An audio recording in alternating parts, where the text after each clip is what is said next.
ஹல்லேலூயா ஹல்லேலூயா ஹல்லேலூயா. அப்பா நாங்கள் துதிக்கிறோம் துதிக்கிறோம் துதிக்கிறோம், நன்றி செலுத்துகிறோம். எங்கள் ஆவியானவரே உமக்கு நன்றி செலுத்துகிறோம். இருக்கிற இடங்களிலே கர்த்தருடைய கண்களிலே தயவு கிடைக்கும்படியா தேவனுடைய சமூகத்தில் உங்களை தாழ்த்துவோமா. ஹல்லேலூயா ஹல்லேலூயா ஹல்லேலூயா ஹல்லேலூயா ஹல்லேலூயா. கர்த்தர் நம்மோடு பேசும்படியா, தேவன் நம்மத்தில் இறங்கும்படியா, வீட்டில் அமர்ந்து பார்த்து கொண்டிருக்கிற தேவனுடைய பிள்ளைகளை கர்த்தர் நாளில் நம்மோடு பேசுவாராக. தேவன் நம்மத்தில் பலத்த காரியங்களை செய்வாராக. இது ஆழத்திலிருந்து கர்த்தர் நோக்கி பார்ப்போமா. ஹல்லேலூயா ஹல்லேலூயா ஹல்லேலூயா ஹல்லேலூயா ஹல்லேலூயா ஹல்லேலூயா ஹல்லேலூயா. ஓரா பலதர பர சங்கர பலகதுர பலதர பலகதுர பலதனா. கர்த்தாவே உம்மை துதிக்கிறோமையா, ஸ்தோத்திரிக்கிறோமையா, நன்றி செலுத்துகிறோம்ப்பா. இஸ்ரவேலின் தேவனாகி கர்த்தாவே உம்மை துதிக்கிறோம் துதிக்கிறோம் துதிக்கிறோம். கர்த்தாவே நாங்கள் துன்பத்தை கண்ட வருஷங்களுக்கு நிகராய் மகிழ்ச்சியாக எங்கள் நிரப்புகிறாச்சா. தகப்பனே ஸ்தோத்திரிக்கிறோம், தகப்பனே துதிக்கிறோம். தகப்பனே உடைய ஆலயத்தில் வந்து நாங்கள் ஆராதிக்க முடியாத சூழ்நிலையில் இருந்தபோது தகப்பனே இந்த நாள் முழுவதும் தகப்பனே இந்த நாளிலிருந்து தகப்பனே உங்களுடைய ஆலயத்தில் வந்து உண்மை துதிக்கும்படியாய் தகப்பனே அப்பா இருதயத்தின் ஆழத்தில் இருந்து ஒரு சமூகத்தில் உண்மை துதித்து ஆராதிக்கும்படியான கிருபை நேரங்கள் தந்தீரே என்று சொல்லி தேவ சமூகத்தில் தேவனுக்கு நன்றி செலுத்துவோம். ஹல்லேலூயா ஹல்லேலூயா ஹல்லேலூயா ஹல்லேலூயா. சங்கீதக்காரன் ஆலயத்துக்கு போவோம் பாருங்கள் என்று சொன்னபோது என் இருதயம் மனமகிழ்ச்சியாய் துள்ளிற்று என்று சொன்ன அந்த வார்த்தையின் பிரகாரமாய் சங்கீதக்காரனுடைய இருதயம் எப்படி துதித்ததோ அதே போல நம்முடைய இருதயம் இந்த நாளில தேவனுடைய சமூகத்தில் அவர் ஆலயத்தில் அவரை துதிக்கிற அந்த மகிமையான நேரத்தில் தேவன் நம்மத்திலே பலத்த காரியங்களை செய்வாராக. தேவன் நம்மத்திலே பலத்த காரியங்களை செய்வாராக. ஹல்லேலூயா. ஓரகர பலதர பர சங்கர தர பல லிமனா துரபலா தரேகதர பலவரை கரகதுரபலாதன சந்தரா தரேகலு துரபனாதன. ஹல்லேலூயா ஹல்லேலூயா ஹல்லேலூயா. ஆலயம் செல்லுவதே அது மகிழ்ச்சியை தந்திடுதே. ஆலயம் செல்லுவதே அது மகிழ்ச்சியை தந்திடுதே. சபையுடனே உம்மை துதித்திடவே கிருபையும் கிடைத்திட்டதே. சபையுடனே உம்மை துதித்திடவே கிருபையும் கிடைத்திட்டதே. ஆராதிக்க வந்தோம், அன்பு கூற வந்தோம், யெகோவா தேவனையே. துதித்திட வந்தோம், தொழுதிட வந்தோம், தூயவரே சுவையே. ஆராதிக்க வந்தோம், அன்பு கூற வந்தோம், யெகோவா தேவனையே. துதித்திட வந்தோம், தொழுதிட வந்தோம், தூயவரே சுவையே. ஹல்லேலூயா ஹல்லேலூயா ஹல்லேலூயா. எத்தனை பேர் சொல்ல முடியும்? அவருடைய ஆலயத்தில் வந்து அவர் துதிக்கும் போது, அவர் ஆலயத்தில் வந்து அவரை மகிமைப்படுத்தும் போது அவர் நம்மற்றிலே இறங்கி பலத்த காரியங்களை செய்கிறவர். அவர் நம்மோடு கூட கொண்டு என்னை மகிமைப்படுத்துகிற இந்த ஸ்தானத்திலும் நான் இறங்கி வந்து உங்களை ஆசீர்வதிக்கிறேன் என்று சொன்னவர். கர்த்தர் இந்த நாளில் நாம் ஆசீர்வதித்துக் கொண்டிருக்கிறார். நம்மை மத்தியில பலத்த காரியங்களை செய்து கொண்டிருக்கிறார். அன்பு தேவஜனமே இருதயத்தை தாழ்த்துவோமா, தேவ சமூகத்தில் ஒப்பு கொடுப்போமா. கர்த்தர் நம்மோடு பேசும்படியாய் தேவனுடைய நாளை தேவனுடைய வார்த்தையினால கர்த்தர் நம்மோடு பேசும்படியாய் நம்ம ஜெபிப்போமா. ஹல்லேலூயா ஹல்லேலூயா. பரிசுத்தம் உள்ளவர் நமச்சில வந்திருக்கிறார். பரிசுத்தம் உள்ள தெய்வம் நமச்சில வந்திருக்கிறார். எத்தனை பேர் சொல்ல முடியும்? அவர் பரிசுத்தர், அவர் பரிசுத்தர், அவர் பரிசுத்தர். சிறுவலின் தேவனாகி கர்த்தாவே நீர் பரிசுத்தர் ரச்சா, நீர் பரிசுத்தர் அப்பா. ஹல்லேலூயா ஹல்லேலூயா ஹல்லேலூயா. உயரும் உன்னதமான சிங்காசனத்தில் வீற்றிருக்கிற சர்வ வல்லமையுள்ள தேவன் நமக்குள்ளாக கொண்டிருக்கிறார். எதை குறித்தும் கலங்க செய்வீர்கள். வாய் துதியோடும் ஸ்தோத்திரத்தோடும் தேவனுடைய சமூகத்தில் இங்கு ஜெபிக்கும் போது கர்த்தர் நம்முடைய ஜெபங்களுக்கு பதில் கொண்டிருக்கிறார். தேவனுடைய சமூகத்தில் தாழ்த்துவோமா, ஒப்பு கொடுப்போமா. தேவன் நம்மோட பேசும்படியா ஒரு வார்த்தைக்காய் நம்ம ஜெபிப்போம். கர்த்தர் இரக்கம் செய்வாராக. வானத்திற்கும் பூமிக்கும் சகல அதிகாரப்படுத்த நல்ல பிதாவே, இந்த கால தினத்தில் தகப்பனே ஆராதிக்கும்படியான கிருபையை எங்களுக்கு தந்தீருக்கு நன்றி செலுத்தி அப்பா. எங்களோடு பேசு, எங்களை தாழ்த்துகிற வார்த்தை எங்களுக்கு பிரயோஜனமாக இருக்கு. கர்த்தர் கிருபை செய்யணும். ஆசீர்வதிங்க, பலப்படுத்து. இயேசு நாமத்தில் கேட்கிற நல்ல பிதா, ஆமென். ஹல்லேலூயா ஹல்லேலூயா. கர்த்தருடைய பரிசுத்த நாமம் மகிமைப்படுவதாக. கர்த்தரை ஆராதிக்கும்படியாக கூடி வந்திருக்கிற ஒவ்வொருவரையும் மீண்டும் வரப்போகிற இயேசு நாமத்தினால் வாழ்த்துகிறேன், வரவேற்கிறேன். கர்த்தர் நம்மை ஆசீர்வதிப்பாராக. கடந்த லாக்டவுன்கள் முடிந்து இன்று முதல் ஆலயங்களும் திறக்கப்படுகிறது என்று சொல்லி நமக்கு தமிழக அரசு அறிவிப்பு கொடுத்த இந்த சமயத்தில் எல்லோரும் தேவனுடைய ஆலயத்தில் ஆராய்ந்து கொண்டிருப்பீர்கள். மீண்டும் வந்து இந்த வார்த்தைகளை கேட்டுக்கொண்டிருக்கிற உங்கள் அனைவரையும் கர்த்தராக இயேசு நாமத்தினால வாழ்த்துகிறேன். கர்த்தர் உங்களை ஆசீர்வதிப்பாராக. கடந்த நாட்கள் முழுவதும் கன்னிமணி போல பாதுகாத்து நம்மை தேவன் ஒவ்வொரு நாளும் நம்ம அற்புதமாய் நடத்தினார். தேவனுடைய நாம மாத்திரம் மகிமைப்படுவதாக. இந்த மாதத்தின் 2வது ஞாயிற்றுக்கிழமையில கர்த்தருடைய ஆலயத்தில் அவருடைய சமூகத்தில் அவர் ஆராதிக்கும்படியான கிருபையை கர்த்தர் நமக்கு தந்திருக்கிறார். தேவன் நம்மை பலப்படுத்துவாராக. செபித்துக் கொள்ளுங்கள். கர்த்தர் சீக்கிரமாய் இந்த விழுப்புரத்தின் ஆலயத்தின் பணிகள் முடிந்து சீக்கிரமாய் அதை டெடிகேட் செய்ய கர்த்தர் தேவைகளை சந்திக்கும்படியாய் ஜெபித்துக் கொள்ளுங்கள். கர்த்தர் உங்களை ஆசீர்வதிப்பாராக. இது ஜெப விண்ணப்பமாய் உங்களுடைய சமூகத்தில் தேவனுடைய சமூகத்தில் வைக்கிறேன். விழுப்புரம் சபைக்காக ஜெபித்துக் கொள்ளுங்கள். வேலைகள் முடிகிற தருவாயில் இருக்கிறது. இன்னும் கொஞ்சம் தேவைகள் உண்டு. கர்த்தர் தேவைகளை சந்திக்கும்படியாய் நீங்க ஜெபிங்கள். கர்த்தர் உங்களை ஆசீர்வதிப்பாராக. தேவநாமம் மகிமைப்படுவதாக. நாளிலே உங்களோடு என்ன பேச வேண்டும் என்று சொல்லி கர்த்தருடைய சமூகத்திலே நாட்களிலே நான் ஜெபித்துக் கொண்டிருந்த போது கர்த்தர் ஒரு வார்த்தை கொடுத்தார். இந்த வார்த்தை மூலியமா என்ன பேச வேண்டும் என்று சொல்லி ஜெபித்த போது தேவன் அநேக காரியங்களை வெளிப்படுத்தினார். அதை உங்களோடு பகிர்ந்து கொள்ள நான் விருப்பப்படுகிறேன். கர்த்தர் நம்மை ஆசீர்வதிப்பாராக. இருதயத்தின் ஆழத்திலிருந்து தேவனுடைய வார்த்தையை கேளுங்கள். இந்த வார்த்தைகள் உங்களுக்கு பிரயோஜனமாக இருக்கட்டும். இந்த வார்த்தை நிமித்தமாய் உங்களை கர்த்தர் பலப்படுத்துவாராக.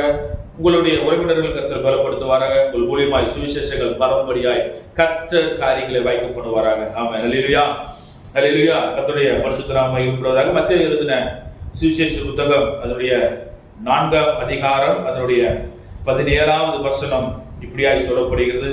அது முதல் இயேசு மனம் திரும்புங்கள், பரலோக ராஜ்யம் சமீபித்திருக்கிறது என்று பிரசங்கிக்க தொடங்கினார். அல்லேலூயா. எது முதல்? அது முதல். கர்த்தராகிய இயேசு கிறிஸ்து ஞானஸ்தானம் பெற்று கரையேறின உடனே ஆவியானவர் புறாவை போல இறங்கி அவர் அபிஷேகத்த உடனே பிசாசானவன் அவரை சோதிக்கப்படுவது வனாந்தரத்திலே கொண்டு போன போது 4ஆம் அதிகாரம் அதனுடைய 1வது அப்பொழுது இயேசு பிசாசினால் சோதிக்கப்படுவதற்கு ஆவியானவராலே வனாந்தரத்துக்கு கொண்டு போகப்பட்டார். அவர் இரவு பகலும் 40 நாள் உபவாசம் இருந்து அவருக்கு பசி உண்டாயிற்று. இந்த உபவாசம் இருந்த சமயத்தில் அவர் பசி உண்டாய அந்த சமயத்திலே பிசாசனால் சோதிக்கும்படி வருகிறார்.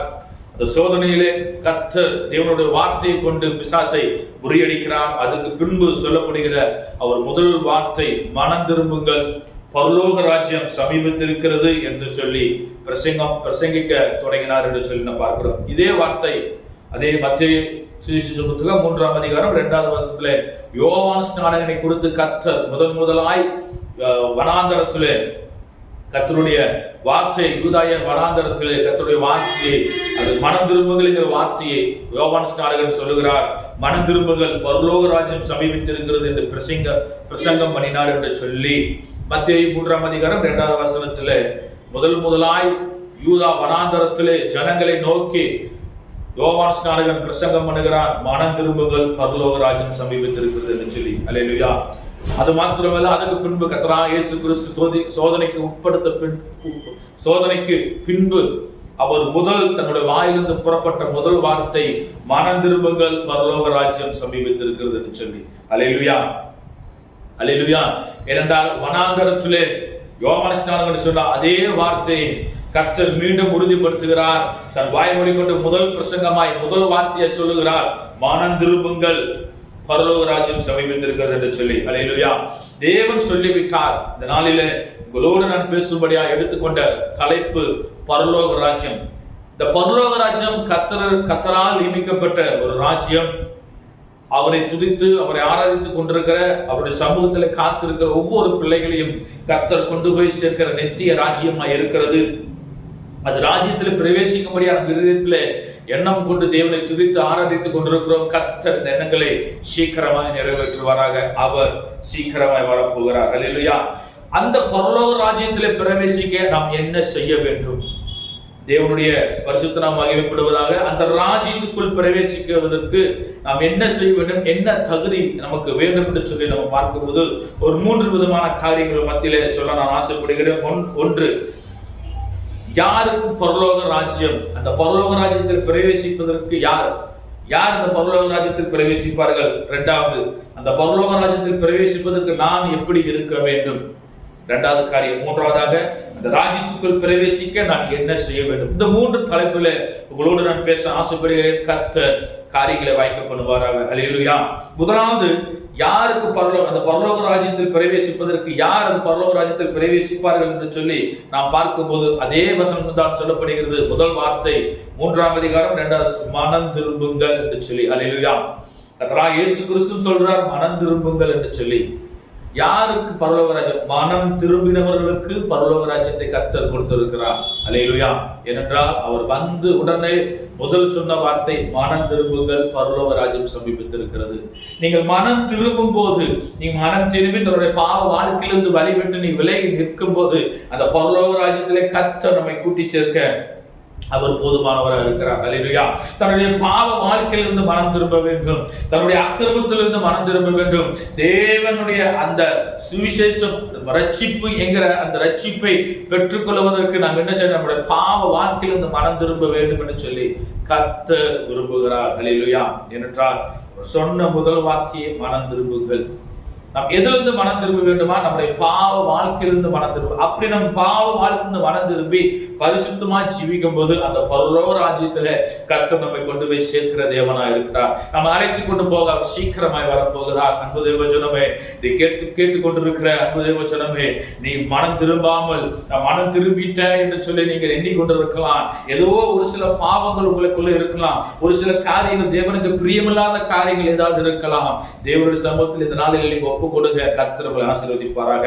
அப்படி மனம் திரும்பின இரண்டு பேரை குறித்து நம்ம பார்த்து அவர்கள் எப்படிப்பட்ட சூழ்நிலையை மனம் திரும்பினார்கள், ஏன் தேவன் அவர்களுக்கு அந்த ரட்சிப்பை கொடுத்தார் என்று சொல்லி நம்ம பார்த்து அவருடைய வாழ்க்கையில் இது போன்ற காரியங்கள் இருக்கிறதா என்று சொல்லி நம்மளை நாம சோதித்து பார்ப்போம். கர்த்தர் நம்ம ஆசீர்வதிப்பாராக. எடுத்தவர்கள் வாசிக்கலாம். லூக்கா எழுதின சுவிசேஷ புத்தகம் அதனுடைய 19ஆம் அதிகாரம் அதனுடைய 5வது வசனம். முதலாவது மனம் திரும்பிய ஒரு மனிதன் சகேயு. அவன் யார் என்று சொல்லி நம்ம பார்க்கும்போது ஆயக்காரன் தலைவனும் ஐஸ்வர்யமா இருந்தா என்று சொல்லி நாம் பார்க்கிறோம். அல்லேலூயா. 19ஆம் அதிகாரம் 1வது வசனம். அவர் எரிகோவில் பிரவேசித்து அதன் வழியாய் நடந்து போகையில் ஆயக்காரருக்கு தலைவனும் ஐஸ்வர்யமா இருந்த சகேயு எனப்பட்ட ஒரு மனுஷன். அல்லேலூயா. சகேயு இந்த நாளில் தன் மனம் திரும்பின அடுத்த நிமிடமே கர்த்தர் சொல்கிறார், இவன் ஆபிரகாம் குமாரனாக எண்ணப்பட்டான் என்று சொல்லி. அல்லேலூயா. ஆயக்காரனுக்கு தலைவன், அவன் வரி வசூல் செய்பவன். அப்படி இருந்த சகேயு தேவனை பார்க்க ஆர்வம் கொண்டவனாய் அவரை பார்க்க ஓடி போய் காட்டுத்தி மரத்தில் இருந்த அநேக கேட்டிருக்கலாம், செய்திகளை கேட்டிருக்கலாம். காட்டுத்தி மரத்தில் ஏறினவன் பாவியாக இருந்த அவனை இயேசு கண்டு ரட்சிப்பை கொடுக்கிறார். அவன் மனம் திரும்பும்படியாய் அவனும் பரலோக ராஜ்யத்திலே பிரவேசிக்க வேண்டும் என்று சொல்லி கர்த்தர் விரும்பி 5வது வசனம்.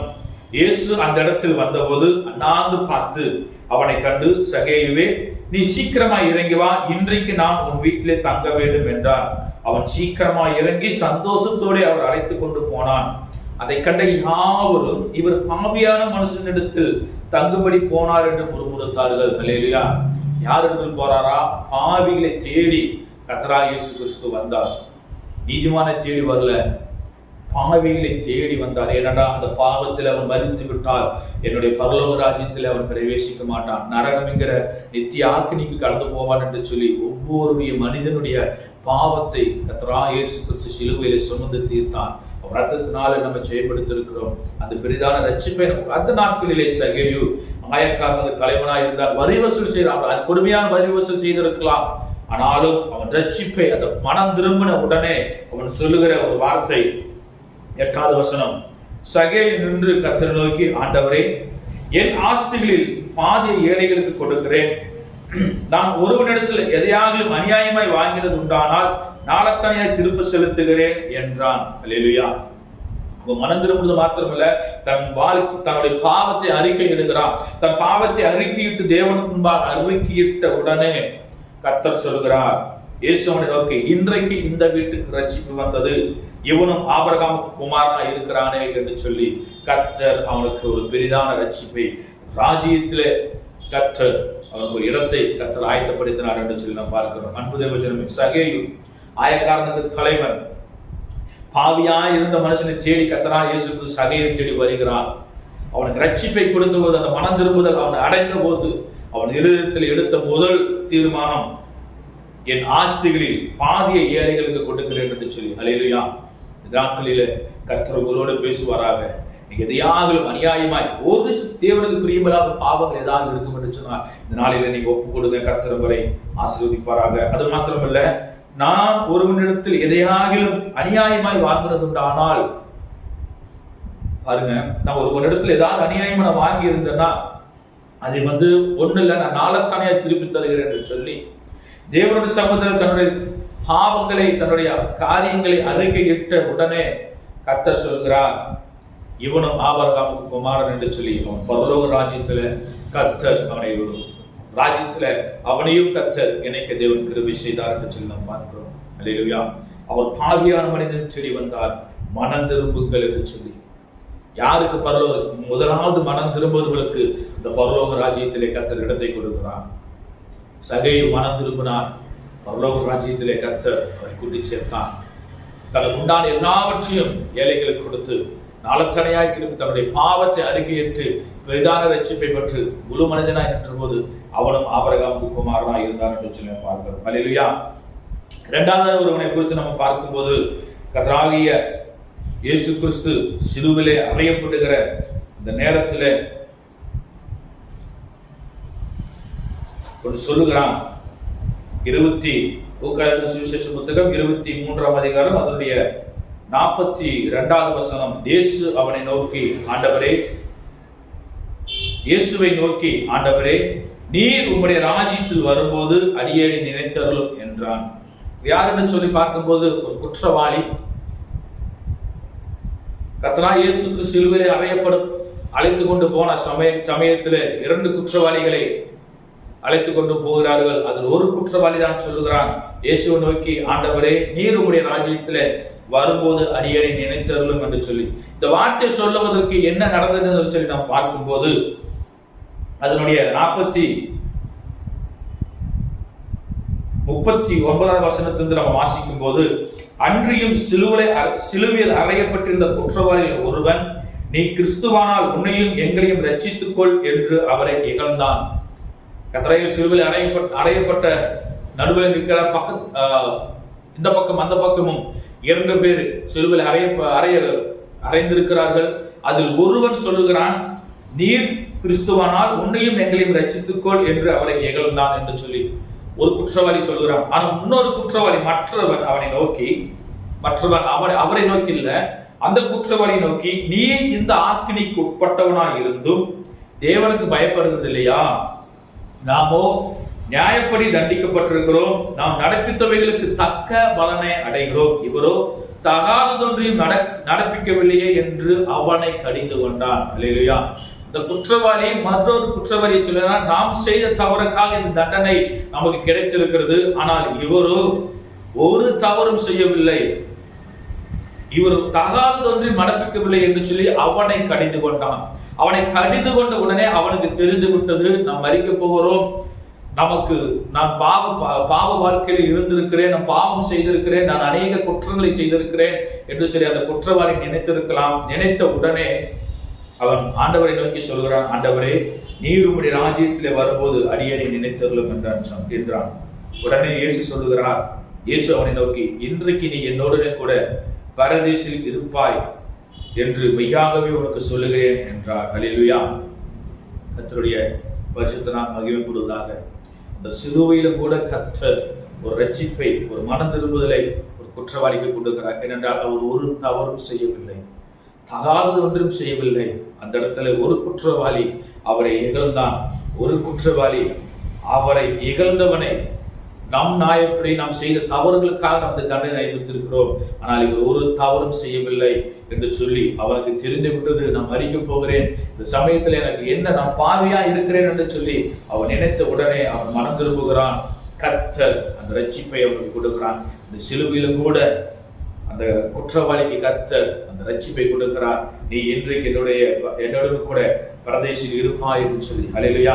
இயேசு சிலுவையில் அறையை கொண்டு போன போது 2 குற்றவாளிகள் கடந்து போகிறார்கள். ஆனாலும் தேவன் அவனுக்கு ஒரு பெரிதான ரட்சிப்பை கொடுக்கிறார். அன்பு தேவ ஜனமே, 2 பேர் மனம் திரும்புகிறார்கள். தங்களுக்கு உண்டானது எல்லாவற்றையும் இழந்த சமயத்தில் அவர் பாவியா இருந்தபோது மனம் திரும்புகிற ஒரு குற்றவாளி செய்கிறேன். இந்த குற்றவாளி தனக்கு இல்லை, ஏன்னா நான் பாவத்தில் இருக்கிற, நான் பாவி என்று உணர்ந்த உடனே அவரை நோக்கி ராஜ்யத்திலே அடியேனை நிலைத்தருளும் என்று சொல்லி, எந்த ராஜ்யத்திலையா? பரலோக ராஜ்யத்திலே நீர் வரும்போது சொல்லுகிறான், ஆண்டவரே நீர் உம்முடைய ராஜ்யத்திலே வரும்போது அவனுக்கு தெரிந்திருக்கிறது கர்த்தர் வருவார் என்று சொல்லி. ஏனென்றால் அவருடைய காரியங்களை, அவன் அநேக காரியங்களை கேட்டிருக்கலாம். அவன் தேவனுடைய காரியங்களை, அவர் சொன்ன உபதேசங்களை கேட்டிருக்கலாம்.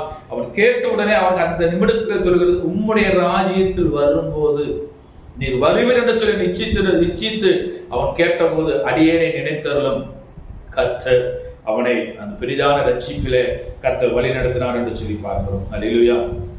யாருக்கு பரலோக ராஜ்யம்? மனம் திரும்புகிறவர்களுக்கு பரலோக ராஜ்யம். அந்த பரலோக ராஜ்யத்தில் பிரவேசிக்க நாம் எப்படி இருக்க வேண்டும்?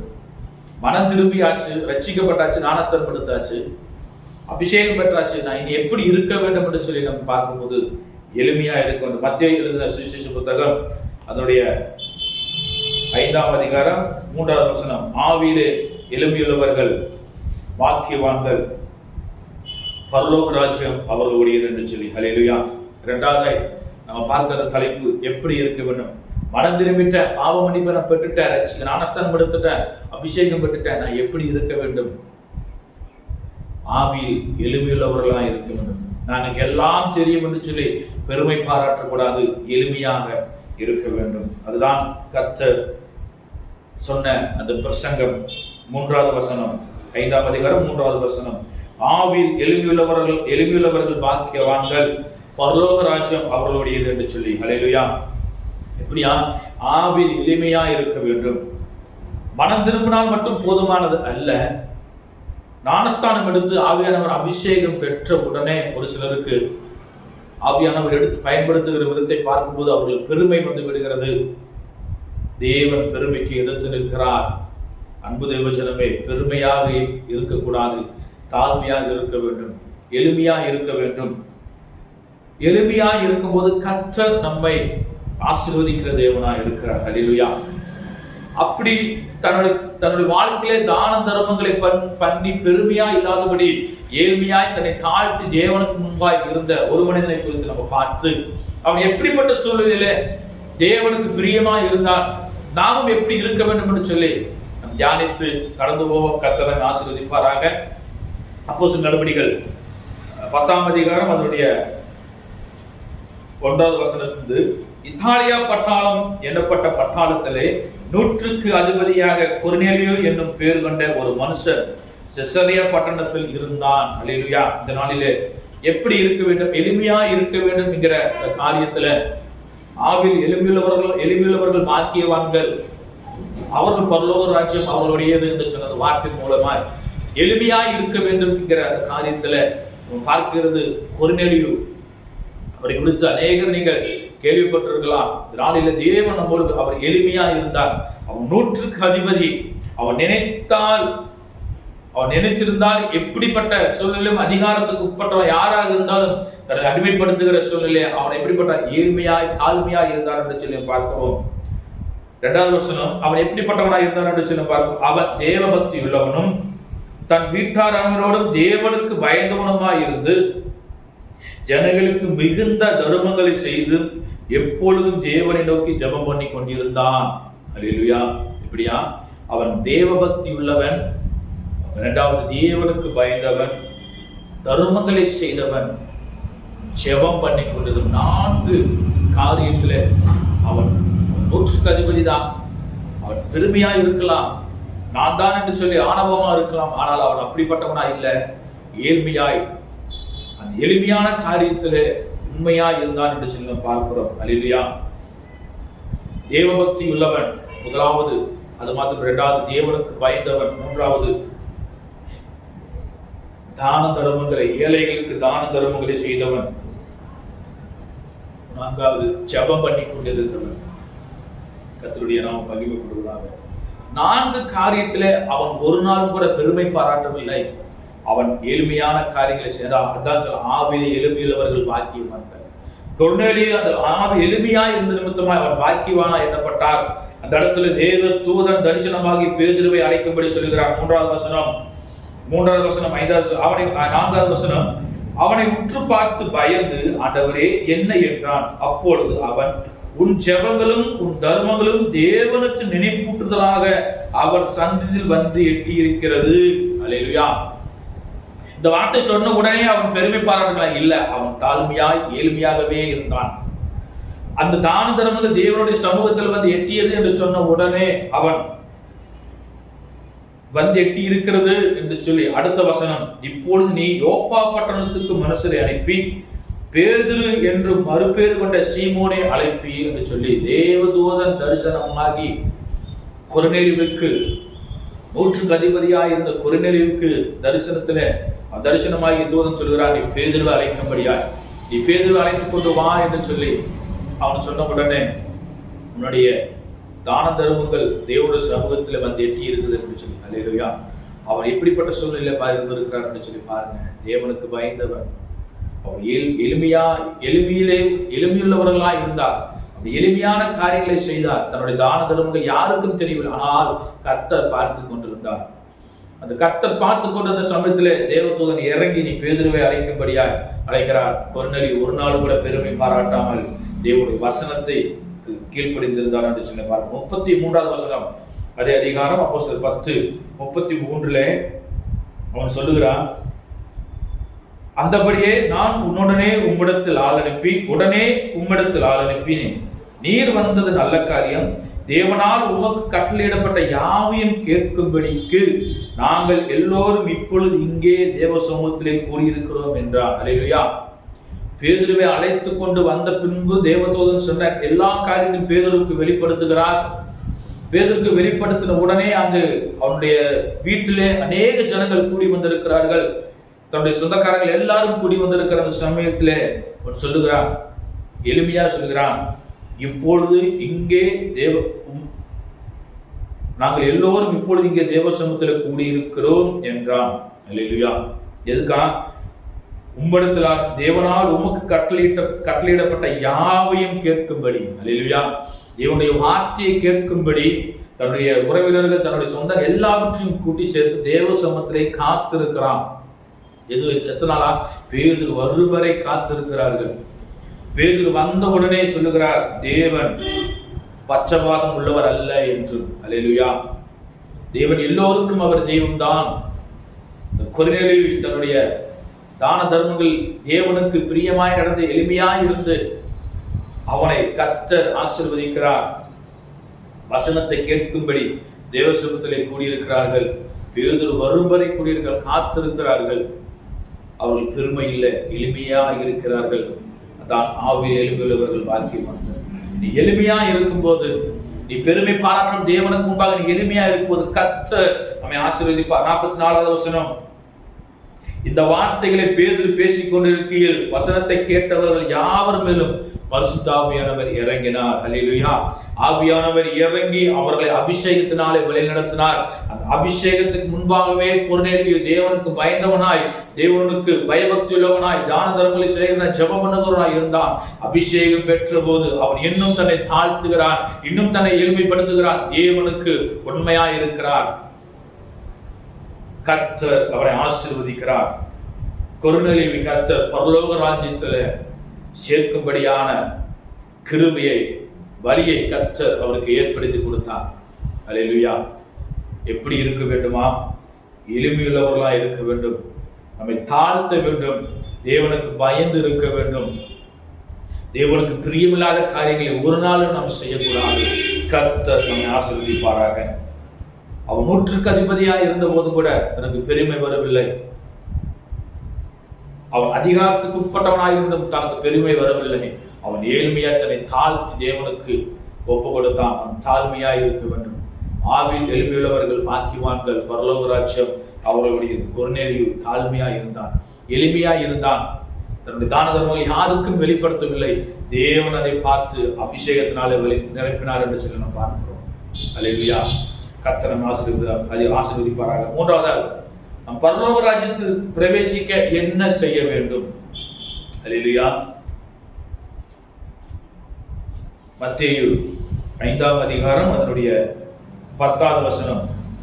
நீதி நிமித்தம் துன்பப்படுவீர்கள், நீதி நிமித்தம் துன்பப்படுகிறவர்கள் பாக்கியவான்கள், பரலோக ராஜ்யம் அவர்களுடையது. அல்லேலூயா. எப்படி என்ன செய்ய வேண்டுமா?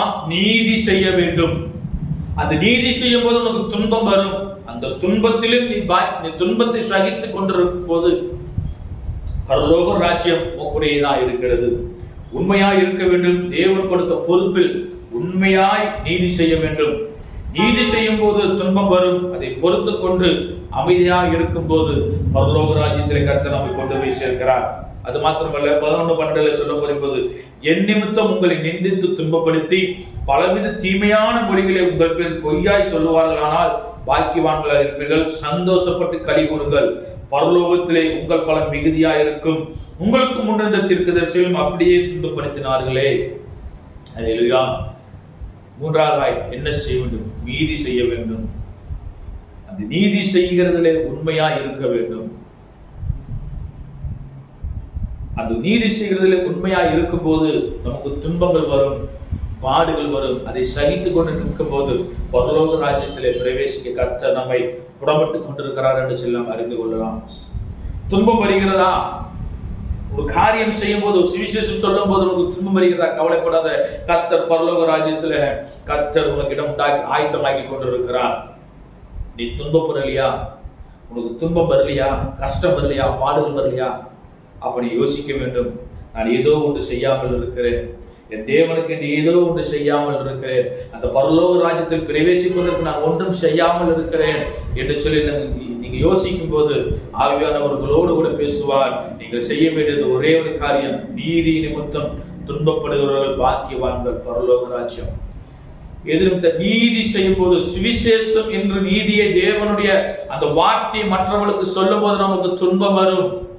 அந்த துன்பத்திலே நீங்க அமைதியாக நிற்கும் போது நீங்க பாக்கியவான்களா இருப்பீர்கள். அது மாத்திரமல்ல, பரலோக ராஜ்யத்திலே நீங்கள் பிரவேசிக்க கர்த்தர் உங்களுக்கு ஒரு இடத்தை ஆயத்தம் பண்ணி கொண்டிருக்கிறார் என்று சொல்லி நீங்க நிச்சயித்துக் கொண்டிருக்கலாம். அல்லேலூயா. தேவன் நம்மை புடமிட்டுக் கொண்டிருக்கிறார். துன்பப்படும் போது கர்த்தர் நம்மை புடமிட்டுகிறார். 19வது வசனம். ஆகையால் இந்த கற்பனைகள் எல்லாவற்றிலும் சிறிதானதொன்றை ஆகிலும் மீறி அவ்விதமாய் மனுஷருக்கு போதிக்கிறவன் பரலோக ராஜ்யத்தில் எல்லோரும் சிறியவன் எனப்படுவான். இவைகளை கை கொண்டு போதிக்கிறவனோ பரலோக ராஜ்யத்தில் பெரியவன் எனப்படுவான். எவைகளை கை கொண்டு? தன்னுடைய வசனங்களை கை கொண்டு, தேவன் கொடுத்த கற்பனைகளை கை கொண்டு, சுவிசேஷ வார்த்தைகளை சொல்லும் போது அவன் பரலோக ராஜ்யத்திலே பெரியவன் எனப்படுவான். இந்த வார்த்தைகளை சுருக்கி அல்ல, நான் கற்றுக்கொண்ட சுவிசேஷத்தை, நான் பெற்ற அந்த ரட்சிப்பை மற்றவர்களுக்கு சொல்லும் போது அவன் பரலோகத்திலே பெரியவன் எனப்படுவான் என்று சொல்லி கர்த்தர் சொல்லுகிறான். அதான் சொல்லுகிறான், இந்த கற்பனைகள் எல்லாவற்றிலும் சிறிதானதொன்றை ஆகிலும் மீறி அவ்விதமாய் மனுஷருக்கு போதிக்கிறவன், சிறிதானொன்றை ஆகிலும் மீறி போதிக்கிறவன் அவன் சிறியவனாய் எனப்படுவான். அதை கை கொண்டு போதிக்கிறவன் பரலோகத்திலே பெரியவன் எனப்படுவான். அது மாத்திரமல்ல, 20வது வசனம் சொல்லப்படுகிறது, வேதபாரகர் பரிசேயர் என்பவருடைய நீதியிலும் உங்கள் நீதி அதிகமாயிருந்தால் பரலோக ராஜ்யத்தில் பிரவேசிக்க மாட்டீர்கள். அல்லேலூயா.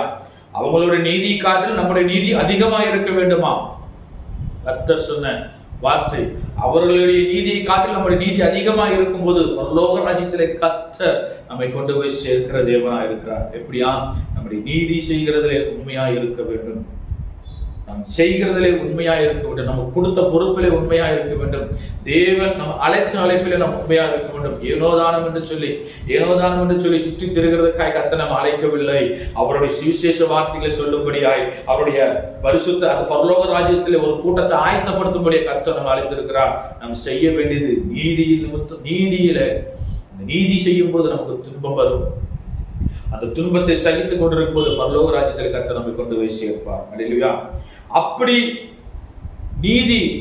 நீதியாய் இருந்த நீதி செய்தவன் பரலோக ராஜ்யத்திலே போய் பிரவேசிக்க அவன் ஆயத்தமாக இருக்கிறான். நீதி செய்யாதவன் தனக்கு உண்டானதை யாவற்றையும் பரலோக ராஜ்யத்தில் நான் என்ன செய்ய வேண்டும் என்று சொல்லி கர்த்தரிடத்துல கேட்ட போது அவன் கர்த்தர் சொன்ன வார்த்தைகள் எல்லாம் கை கொண்டு இருக்கிறேன் என்று சொல்வது, ஒரு வார்த்தையை கேட்டு அவன் துக்கமடைந்தவனாய் கடந்து போனான். அவன் பரலோக ராஜ்யத்திலே பிரவேசிப்பதற்கு மிகவும் அரிதான காரியம் என்று சொல்லி கர்த்தர் சொல்கிறார். ஒரு ஆறு என்று சொல்லி நம்ம பார்க்கும்போது என்ன செய்ய வேண்டும், அவனே கேட்கிறான், நான் நன்மை செய்ய நான் நன்மை அடைய என்ன செய்ய வேண்டும் என்று சொல்லி அவன் கேட்டபோது, மத்தேயு எழுதின சுவிசேஷ புத்தகம் 19ஆம் அதிகாரம் அதனுடைய 16வது வசனம், ஐஸ்வர்யவான் அப்பொழுது ஒருவன் வந்து அவரை நோக்கி, நல்ல போதிலே நித்திய ஜீவனை அடைவதற்கு நான் எந்த நன்மையை செய்ய வேண்டும் என்று கேட்டான். அல்லேலூயா. எப்படியா? அந்த நித்திய ஜீவனை அடைவதற்கு, அந்த பரலோக ராஜ்யத்தை அடைவதற்கு நான் என்ன செய்ய வேண்டும் என்று சொல்லி இயேசு கிறிஸ்து கேட்டபோது அவர் சொல்லுகிறார், அதற்கு கற்பனையில் எல்லாம் கை கொள்ள வேண்டும் என்று சொல்லி அவர் சொன்னபோது அதற்கு அவர், நீ என்னை நல்லவன் என்று சொல்வானேன், தேவன் ஒருவர் தவிர நல்லவன் ஒருவனும் இல்லையே, நீ ஜீவனில் பிரவேசிக்க விரும்பினால் கற்பனைகளை கை கொள் என்றார். அல்லேலூயா. எப்படியா?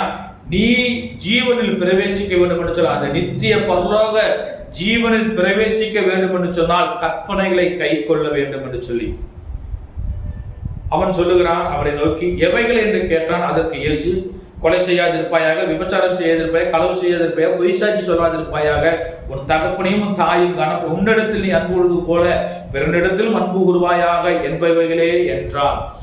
கர்த்தர் கொடுத்த அந்த வாக்குத்தத்தம், அந்த கற்பனைகள் எல்லாம் சொல்லி அவன் சொன்னபோது அந்த வாலிபன் சொல்லுகிறான். அந்த வாலிபன் அவரை நோக்கி, இவைகள் எல்லாம் என் சிறு வயது முதல் கை கொண்டிருக்கிற, இன்னும் என்னிடத்தில் குறை என்ன என்று.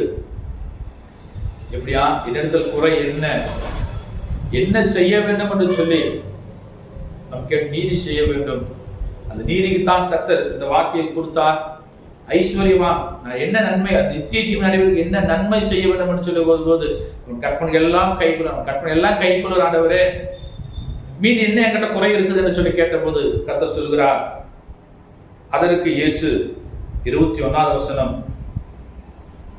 நீ பூர்ண சத்குரனா இருக்க விரும்பினால் போய் உனக்கு உண்டானவைகளை விற்று தரித்திற்கு கொடு, அப்பொழுது பரலோகத்தில் உனக்கு பொக்கிஷம் உண்டாயிருக்கும், பின்பு என்னை பின்பற்றி வா என்றார். அல்லேலூயா.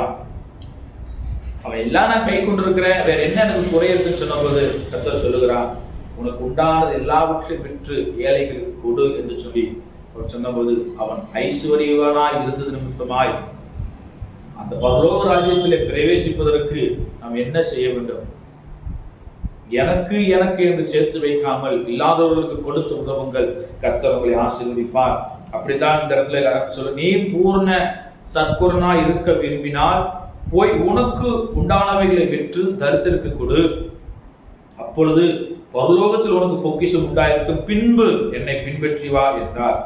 அடுத்த வசனம், அந்த வாலிபன் மிகுந்த ஆஸ்தி உள்ளவனாய் இருந்தபடியால் இந்த வார்த்தைகளை கேட்ட பொழுது துக்கம் அடைந்தவனாய் போய்விட்டான். பாருங்க, அந்த இடத்துல அவன் என்ன செய்ய வேண்டும் என்று கேட்டவன் தான், கர்த்தர் உனக்கு நீதி செய்வதற்கு ஒரு வாய்ப்பு இருக்குது, இதெல்லாம் நீ உண்மையா இரு என்று சொல்லி அவன் சொன்னபோது எல்லாத்துக்கும் உண்மையா இருக்கிறேன் அப்படின்னா வேற என்ன எனக்கு குறைய அவன் கேட்டபோது உனக்கு உண்டான எல்லாவற்றையும் விட்டு தரித்திருக்க கூட என்று சொல்லி போது அவன் ஐஸ்வர்யவனாய் இருந்தது நிமித்தமாய் துக்கம் அடைந்தவனாய் கடந்து போனான். அவன் மனம் திரும்பவில்லை, அவன் நீதி செய்யவில்லை, அவன் துன்பப்படவில்லை. தேவனுக்கென்று தேவன் சொன்ன வார்த்தைகள் எல்லாம் கை கொண்டிருக்கிறான். சரி, கற்பனை எல்லாம் கை கொண்டிருக்கான். கடைசியாக சொன்ன வார்த்தையை அவன் கேட்டு துக்கம் அடைந்தவனாய் கடந்து போனான். அதுக்கு பிற்பாடுதான் கர்த்தர் சொல்லுகிறார். அப்பொழுது இயேசு தம்முடைய சீஷர்களை நோக்கி, ஐஸ்வர்யவான் பரலோக ராஜ்யத்தை பிரவேசிப்பது அரிதென்று மெய்யாகவே உங்களுக்கு சொல்லுகிறேன். அல்லேலூயா. ஐஸ்வர்யவான் பரலோக ராஜ்யத்தில் பிரவேசிப்பது அரிதென்று சொல்லுகிறேன். ஏனென்றால் அவனுக்கு உண்டான ஆஸ்திகளை விற்று அவன் நன்மை செய்ய மாட்டான், நீதியான காரியங்களை செய்ய மாட்டான், தனக்கு வரும் என்று சொல்லி தன்னுடைய குடும்பத்திற்காய் சேர்த்து வைப்பதிலே குறியாய் இருப்பானே தவிர அவன் விற்று ஏழைகளுக்கு கொடுக்க மாட்டான். அன்பு தேவ ஜனமே, இதை கேட்டுக்கொண்டிருக்கிற அன்பு தேவ பிள்ளைகளே, உங்களுக்கு உண்டானதிலே விற்று தரித்திற்கு கொடுங்க, இல்லாதவர்களுக்கு கொடுங்க, இல்லாதவர்களுக்கு நீங்க உதவி செய்யுங்க. பரலோகத்திலே உங்களுக்கு பொக்கிஷங்கள் உண்டாயிருக்கும். நீ இங்க இருக்கிற வரைக்கும் சரி, போகும்போது ஒன்றும் கொண்டு போவதில்லை. ஆனால் நீ இங்கே செய்கிற தான தர்மங்கள் பரலோகத்திலே கர்த்தர் பார்த்து கொண்டிருக்கிறார். அங்கே உனக்கு பொக்கிஷங்களை கர்த்தர் வைத்துக் கொண்டிருக்கிறார். நீ போகும்போது அவருடைய ராஜ்யத்திலே நீ பிரவேசிக்கும் போது வாசற்படியில் நின்று கர்த்தர் உன்னை வரவேற்கும் போது நீ உத்தமன் ஊழியக்காரனே என்று சொல்லி கர்த்தர் உன்னை அழைக்கிற அந்த அழைப்பு தான் நமக்கு பெரிதான ஒரு பாக்கியம், பெரிதான ஒரு பொக்கிஷம். நமக்கு ஐஸ்வர்யவான் பரலோக ராஜ்யத்தில் பிரவேசிக்க முடியாது. அவன் மனம் திரும்பவில்லை. அவன் நீதி செய்ய கர்த்தர் சொல்லி நீதி செய்யும்படியாய் உண்மையாயிரு, உனக்கு உண்டானதெல்லாம் விற்று தரித்திரத்தை கொடு என்று சொல்லி சொன்னபோது அவன் துக்கமடைந்தவனாய் போனான். அவன் மனம் திரும்பவில்லை. ஐஸ்வர்யவான் பரலோக ராஜ்யத்தில் பிரவேசிப்பது அரிதென்று கர்த்தர் சொல்கிறார். அன்பு தேவஜனமே, இந்த வார்த்தை கேட்டு கொண்டிருக்கிற இந்த நேரத்தில் கர்த்தர் உங்களோடு இடைப்பட்டுக் கொண்டிருக்கிறார். இது உங்களுக்கு என்று சேர்த்து வைப்பதை காட்டிலும் இல்லாத ஏழைகளுக்கு நீங்க உதவி செய்யுங்கள். பரலோகத்திலே உங்களுக்கு பொக்கிஷங்கள் உண்டாயிருக்கும். கர்த்தர் உங்களை அழைத்துக் கொண்டு போகும்போது, நீங்க தேவனுடைய சமூகத்தில் ராஜ்யத்தில் இருக்கும் போது கர்த்தர் உங்களை மனம் உகர்ந்து பாராட்டி உங்களுக்கு பொற்கிரீடங்களை சொல்ல அவர் போதுமானவராக இருக்கிறார். தேவனுடைய கற்பனைகளை கை கொண்டு அவருக்கு என்று பரிசுத்தமாக இருக்க வேண்டும். இரண்டாவது, நம் சுவிசேஷம் சொல்ல வேண்டும். தேவனுடைய வார்த்தையை ஜனங்களுக்கு சொல்ல வேண்டும். அந்த நீதியான வார்த்தையை நாம் சொல்லும்போது நமக்கு துன்பம் வரும். வாக்கியவானாக இருப்போம். வேதபார பரிசேயருடைய நீதியை காட்டிலும் நம்முடைய நீதி அதிகமாக இருக்க வேண்டும் என்று சொல்லி கர்த்தர் சொல்லுகிறார். அன்பு தேவஜனமே, பரலோக ராஜ்யம் தேவன் நமக்கு வைத்திருக்கிறார். எனக்கு எல்லாம் தெரியும் என்று சொல்லி நீ நினைக்காதே. எனக்கு எல்லாம் தெரியும், நான் வேத வாசிக்கிறேன், ஜெபிக்கிறேன், அப்படி உபவாசம் இருக்கிறேன் என்று சொல்லி நீ பெருமை பாராட்டாதே. இந்த பரலோக ராஜ்யத்தில் பிரவேசிப்பதற்கு முதல் மனம் திரும்பி ரட்சிக்கப்பட்ட ஞானஸ்நானம். இரண்டாவது, எளிமையாக இருக்க வேண்டும். மூன்றாவது, நீதி செய்ய வேண்டும். சுவிசேஷ வார்த்தைகளை சொல்ல வேண்டும். ஐஸ்வர்யவான் நீதி செய்யும்படியாய் கர்த்தர் சொன்னபோது அவன் கேட்கவில்லை. அவன் துக்கம் அடைந்தவனாய் கடந்து போகிறான். அது போல நீங்கள் இருக்கக்கூடாது. கர்த்தர் உங்களோடு பேசிக் கொண்டிருக்கிறார். உங்களுக்கு உண்டானவர்களை விற்று ஏழைகளுக்கு கொடுங்க. உங்களுக்கு இருக்கலாம், எனக்கு இருக்குது, நான் என்ன செய்வேன்னு சொல்லி நீங்க சிந்தித்துக் கொண்டிருக்கலாம். ஏழைகளுக்கு கொடுங்க. கர்த்தருடைய நீ கொடுக்கும்போது உங்களுடைய பொக்கிஷம் பரலோகத்தில் இருக்கிறது. கர்த்தர் உங்களை ஆசீர்வதிப்பாராக. ஜெபிப்போமா? தேவனுடைய வார்த்தை வெளிப்பட முடியாது. கர்த்தர் சொல்லுகிறார், மனம் திரும்புங்கள், பரலோக ராஜ்யம் சமீபித்து இருக்கிறது என்று சொல்லி பிரசங்கம் பண்ண ஆரம்பித்த உடனே யாருக்கு பரலோக ராஜ்யம்? நான் பரலோக ராஜ்யம் பிரவேசிக்க எப்படி இருக்க வேண்டும்? இந்த ராஜ்யத்துக்குள் பிரவேசிக்க என்ன செய்ய வேண்டும் என்பதை உச்சனமே. முதலாவது மனம் திரும்புங்கள். மனம் திரும்பி ரட்சிக்கப்பட்டு ஞானஸ்தானம் எடுத்த உடனே, அபிஷேகம் பெற்ற எல்லாம் எனக்கு தெரியும் என்று சொல்லி பெருமை பாராட்டாதே. நீ எளிமையா இருக்கும்போது, நீ ஆவிலே எளிமையாக இருந்து நீ நீதி செய்யும் போது, நீதியில நீ துன்பப்படும் போது பாக்கியவானாயிருப்பாய். பரலோக ராஜ்யம் அவர்களுடையது. ஒப்பு கொடுப்போமா? கர்த்தர் நம்மை பலப்படுத்துவாராக. பரலோக ராஜ்யத்தில் பிரவேசிப்பதற்கு நான் செய்கிற ஒரே ஒரு காரியம், கர்த்தரா இயேசு கிறிஸ்து விசுவாசி. நீயும் வீட்டார் ரட்சிக்கப்படுவீர்கள் சொன்னது போல நீ ரட்சிக்கப்பட்டு மனம் திரும்பி தன்னுடைய பாவ வாழ்க்கையிலிருந்து விடுபட்டு தேவனுக்காய் எளிமையாய் இருந்து பரிசுத்தமாய் ஜீவித்து கர்த்தருக்கு நீதி செய்து சுவிசேஷ வார்த்தை நிமித்தமாய் நீ துன்பப்பட்டு வேத பரிசேயர் காட்டிலும் ஒரு நீதி அதிகமாக இருக்க வேண்டும் என்று சொல்லி கர்த்தர் சொல்கிறார். ஒப்பு கொடுப்போமா? ஐஸ்வர்யவான் பரலோக ராஜ்யத்தில் பிரவேசிப்பது அரிதென்று மெய்யாகவே உங்களுக்கு சொல்லுகிறேன் என்று சொல்லி கர்த்தர் சொல்கிறார். உனக்கு உண்டானவரை உனக்கு அதிகமாக இருந்தால் ஏழைகளுக்கு கொடு. உனக்கு உதவி செய்ய திராணி இருந்து நீ செய்யாமல் இருந்தால் நீ தேவனுடைய சமூகத்தில் கணக்கு ஒப்புவிப்பாய். கர்த்தர் பேசிக் கொண்டிருக்கிறார். நீ உதவி செய்ய திராணி இருந்து உதவி செய்யாமல் நீ அமைதியாய் இருந்தால் கர்த்தர் பார்த்து கொண்டிருக்கிறார். தேவ நியாயத்திற்கு முன்பாய் நீ தலை குனிந்து வெட்கப்பட்டு நிற்பாய். கர்த்தர் பரலோக ராஜ்யத்தில் பிரவேசிக்க நீ போகும்போது நீ எப்படி எந்த முகத்தை வைத்துக் கொண்டு நீ தேவனை பார்ப்பாய்? ஒப்பு கொடுப்போமா? தேவன் நம்மை பலப்படுத்துவாராக. வானத்திற்கும் பூமிக்கும் சகல அதிகாரம் படைத்த நல்ல பிதாவே, இந்த நாளிலும் கூட தகப்பனுடைய வார்த்தைகளை கேட்கும்படியான கிருபையை எங்களுக்கு தந்தீரே, உமக்கு நன்றி செலுத்துகிறோம். தகப்பனே, பரலோக ராஜ்யம் என்கிற காரியத்துல கர்த்தர் எங்களோடு பேசியிருக்கிறீங்க. எங்களை தாழ்த்தி ஒப்பு கொடுக்கிறோம். தகப்பனே, மனம் திரும்புகிறவர்களுக்கு பரலோக ராஜ்யம், ஆவில் எளிமையுள்ளவர்களுக்கு பரலோக ராஜ்யம், நீதி செய்கிறவர்களுக்கு பரலோக ராஜ்யம், அந்த நீதி நிமித்தமாய் துன்பப்படுகிறவர்களும் பரலோக ராஜ்யத்தில் பிரவேசிப்பார்கள் என்று சொல்லியிருக்கோம். அப்பா, இந்த நாளில எனக்கு திராணி, எனக்கு உதவி செய்ய திராணி இருந்து நான் உதவி செய்யாமல் இருக்கிறேன் என்று சொல்லி யாராவது ஒரு சமூகத்தில் ஒப்பு கொடுப்பார்கள் என்றால் அவர்கள் உதவி செய்ய பண்ணீங்க. நான் உதவி செய்கிறேன் என்று சொல்லி தேவ சமூகத்தில் ஒப்பு கொடுங்க. கர்த்தர் உங்களை ஆசீர்வதிப்பாராங்க. கர்த்தர் பாதுகாத்து வழி நடத்துங்கப்பா. தேவனுடைய நாமம் மகிமைப்படும்படியாய் அப்பா நீர் அவர்களை பலப்படுத்தும்படியாக நாங்கள் ஜெபிக்கிறோம். கேட்ட வார்த்தை பிரகாரமாய் தகப்பனே, இந்த ராஜ்யத்துக்குள் பிரவேசிப்பதற்கு கர்த்தர் நீர் எங்களை தகுதிப்படுத்தும்படியாய், எங்களை பலப்படுத்தும்படியாய் அப்பா நீர் எங்களை வழிநடத்தும்படியாக நாங்கள் ஜெபிக்கிறோம். அப்பா உங்க சமுதிரங்களை ஆவி ஆத்மா சரீரத்தை ஒப்பு கொடுத்து நாங்கள் ஜெபிக்கிறோம். கர்த்தர் பாதுகாத்து வழி நடத்துங்க. உங்க நாம மாத்திரம் மகிமைப்படட்டும். இயேசு நாமத்தில் கேட்கிறோம் நல்ல பிதாவே, ஆமென். என் ஆத்மாவே கர்த்தரை ஸ்தோத்திரி, என் முழுவதும் பரிசுத்த நாமத்தை ஸ்தோத்திரி. என் ஆத்மாவே கர்த்தரை ஸ்தோத்திரி, அவர் செய்த சகல உபகாரங்கள் மறவாதே. ஆமென். நம்முடைய கர்த்தராகிய இயேசு கிறிஸ்துவின் கிருபை, பிதாவாகிய தேவனுடைய அன்பு, பரிசுத்த ஆவியின் அந்யோன்யம் மீண்டும் மீண்டும் சதா காலங்களில் நம் அனைவரோடும் கொண்டிருப்பதாக. ஆமென். ஹல்லேலூயா, ஹல்லேலூயா, ஹல்லேலூயா. கர்த்தர் உங்களை ஆசீர்வதிப்பாராக. Amen. Praise the lord. Thank you.